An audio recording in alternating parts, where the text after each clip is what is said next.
Today we're going to be checking out 3 real, true Christmas horror stories from Mr. Nightmare. Let's see what's going on. Christmas Horror Stories 2022. Let's get in the mood, man. Christmas is next week. Next week. Come on. What's going on? It was Christmas Eve night. We always hosted Christmas Eve at our house when I was a kid. Okay, that sounds My grandparents, uncles, and my cousins would always come. This year I must have been like 12. Okay. My mom was making duck, as she always did on Christmas Eve. Sounds pretty good. I was helping her cook and prepare this year because my dad actually had a really bad cold and was trying to not touch anything or stay too close to anyone. Fair enough. Our family slowly started showing up one by one. My Uncle Joe first with my cousins Chris and Valerie. That's me. They were the closest in age to me, so I've always been closest with them out of all my cousins. Alright. As soon as they got there, I got distracted from helping out my mom, because Chris brought over a video game for my PlayStation that I'd been wanting to play, Driver 2. We ran upstairs to my room to put the disc in and play, and Valerie came just to watch.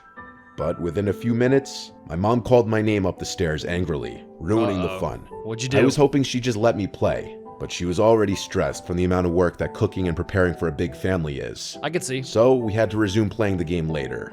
We left it on pause, and all 3 of us went back downstairs.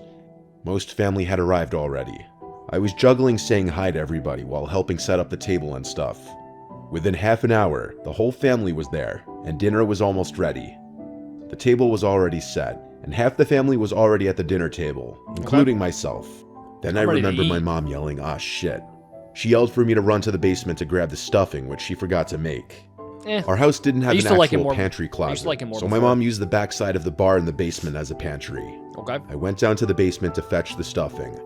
I was behind the bar looking for the damn stuff, when I noticed a blanket covering something in the corner next to the 2 sofas. Covering what? At first glance, I assumed it was a person, one of my cousins hiding, trying to scare me.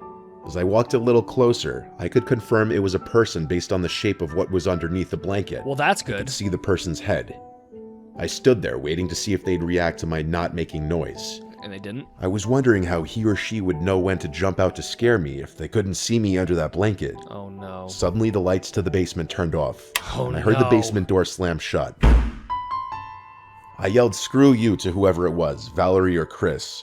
I knew it was one of them, not my older cousins. I was going to scare whoever was under the blanket. I had a feeling the 2 of them were trying to mess with me. Bro, but lights now the off? joke was on them. I'm not I was going to scare whoever was under that blanket. I'm running upstairs because I think tiptoed on the carpet to the corner of the room and yanked the blanket off whoever it was and started screaming to scare them. But instead of hearing one of my cousin's childish screams, I heard nothing. Then a very strong grip grabbed me. Whoever it was went for my neck as soon as they felt where it was. Bro's trying to force choke him For a few seconds I thought it was Chris roughhousing me, and I was screaming at him to stop. But this felt like the grip of a grown man. Yep. I started to scream for my life with whatever air was able to escape my lungs. The door to the basement opened and the light turned on, revealing an old, dirty, disheveled-looking man. He let me go and ran to the basement door which led to the backyard, not the basement door that led to the upstairs. Half my family came rushing down. I was crying and screaming he went that way, pointing at the open backyard basement door. You gotta make sure you lock your doors, 2 of my uncles ran outside to try to find him, while my mom and aunts came to my side to try to comfort me as I was crying. You gotta make sure you lock your doors, bro. I'm sorry. I was literally shook. My whole body was shaking and I felt ill. My mother called the police to report this. My uncles were out in the streets for like 20 minutes looking from house to house for the man. It made no sense because it didn't look like he would have been able to make it too far, which makes me think he was hiding somewhere in the backyard or a neighbor's yard. The officer said it sounded like some homeless squatter hiding from the cold, and that they'd gotten a number of these calls that month. Really? That didn't make things sound any better after that allegedly homeless man had his hand around my neck. Bro, listen, just because it happened to someone else doesn't mean it's better because it happened to you too. Cousins were trying to pull a prank on me, hence why they turned the light off and shut the door originally. But this was obviously not part of their plan. So my family learned a valuable lesson at my horrifying expense. Probably lock the doors. Always keep every single entrance to your house locked at all times. I'd probably say so. That's what I do. I make sure all my doors are locked. Story number 2.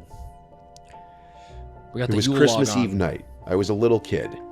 My dad was briefly dating this woman named Sydney. Nice. My mom died when I was really young, so for most of my childhood, I didn't know what it was like having a motherly figure in the house. When my dad started seeing Sydney, she would spend the weekends at our house once in a while, and my siblings and I liked that. Sydney always seemed like a decent woman, but I was a little kid, and I was perhaps biased because I just liked having a woman in the house. Okay, fair enough. It was Christmas Eve. Sydney was spending the weekend with us for Christmas. I don't think she had much family herself. We watched the movie Elf as a family. My Great brother, movie. sister, 10 out of dad, 10. and Sydney. Comment down After below the your movie favorite Christmas ended, movie. my dad and Sydney went to bed.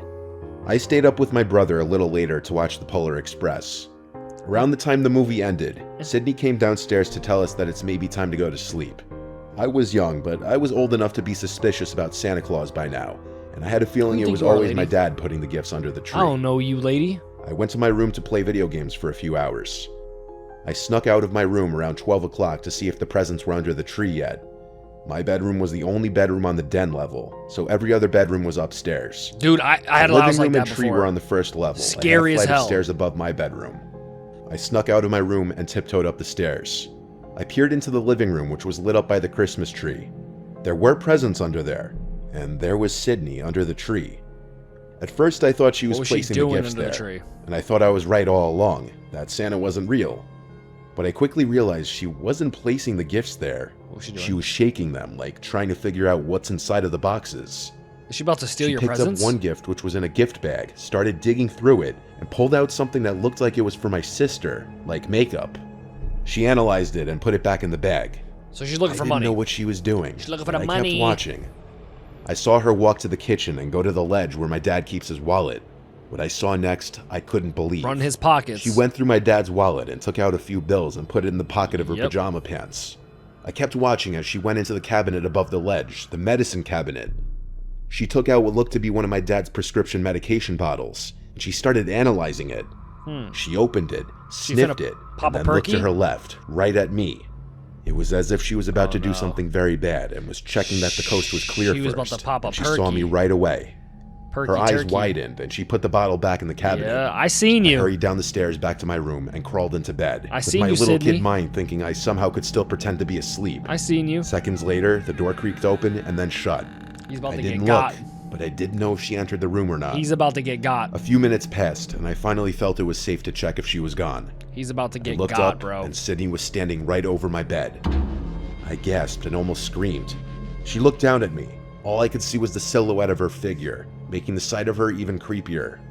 She said she saw me watching her, and said in this angry whisper that she wasn't doing anything wrong. It's my house. She just wanted to make sure my dad was taking his medication. And taking his money. Okay, and she said Merry Christmas and left the room. Taking his money too. The next day, after we opened gifts, my dad came into the living room angrily and said, "Who took $60 out of my wallet?" Sydney. I looked at Sydney right away, who glanced back at me as if she knew that I knew.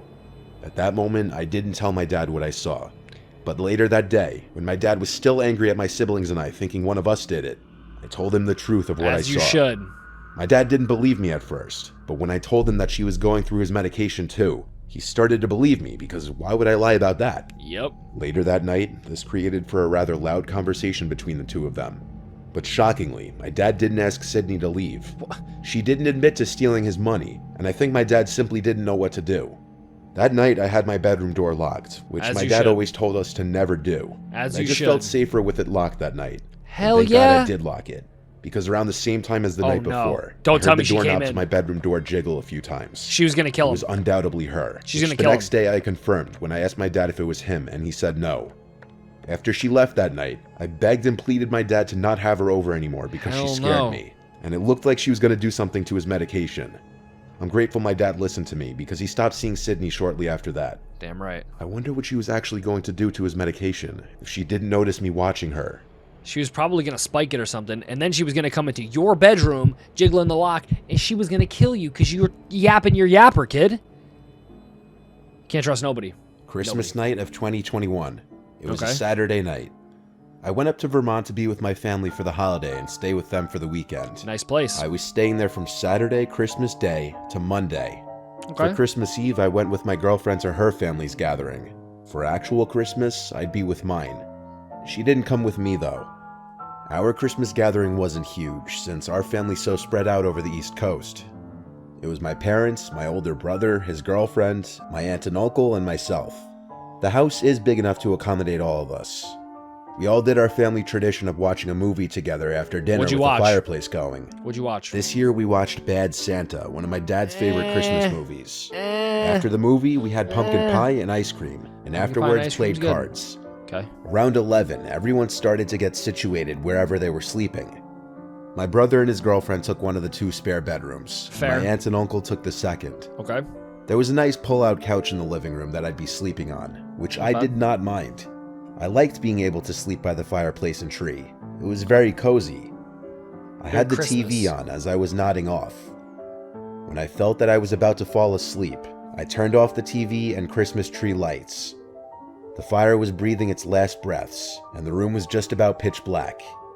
My memory faded into a dream actually about Christmas and my family. Only in my dream, we weren't at my parents' house, we were at my uncle's house. I was gonna say, where are you? More of my family members were there, like my cousin Jackie and my aunt Melissa. It wasn't a very exciting or unusual dream. We were at the dinner table, when suddenly all of my family members in my dream stopped talking, turned and looked at me, and my aunt Melissa said in a very serious voice, "There's someone in the house, wake up." I actually woke up after this. Bro, my heart was imagine that dream. For some reason. The way my dream ended genuinely disturbed me. Yeah. I sat up and looked around the dark room, actually feeling uncomfortable. The super high ceiling of the living room made me feel even more exposed. I heard a creak in the floor where the kitchen and living room I got chills meets. right now, bro. I looked in that direction. The fire was completely out now. There was no light in the room. Just a silhouette. I thought I could see a person standing right where the kitchen starts. Yep, and I bet you I could. said, "Is someone there?" expecting one of my family members to answer back. No. They didn't. The silhouette-looking shadow in the doorway of the kitchen was still there, though. Yep. I sat up just a little more to look closer at the doorway. Hell no, bro. The silhouette then started moving. It was a person. Moving where? "Who is that?" I said louder. Whoever it was went towards the back door, and I heard the back door close. I started screaming for my family to wake up, Holy shit. and everyone came out of their rooms. Everyone. So what I had just seen was none of my family members. Jesus, dude. So my dad, brother, uncle, and I threw on our shoes and coats and ran out into the cold, looking around. Followed them We footsteps. found a set of footprints in the snow That's what I leading would've into the done. woods. Mind you, it was like 2 in the morning, and the neighboring care. houses aren't exactly on top of each other. So none of us were exactly eager to go into the woods following some unknown person's footsteps. We instead called the police, and while we waited for them, my brother and I stood in the backyard watching the woods. The creepy pitch black woods where someone was hiding, potentially looking back at us without our knowledge. Everyone else was inside, looking to see if anything was stolen, and surprisingly, nothing of serious value was missing. But also, it's So not then why like my break in? parents had jewelry or money just sitting out in the open on the first floor. The police officers who came followed the footprints into the woods as far as they could until the trail seemed to disappear or just became impossible to follow. They had not gotten any other calls regarding break-ins that night, at least not to that point. But the next day, nothing was on the news about any break-ins either. So it may have just been a one-off fluke thing where my parents' house happened to be the target of someone trying to steal valuables, like expensive Christmas presents potentially. I'll tell you one thing though. Listen. I had a rough time falling asleep that following night in that living room again. The image of that person in the doorway to the kitchen still haunts me.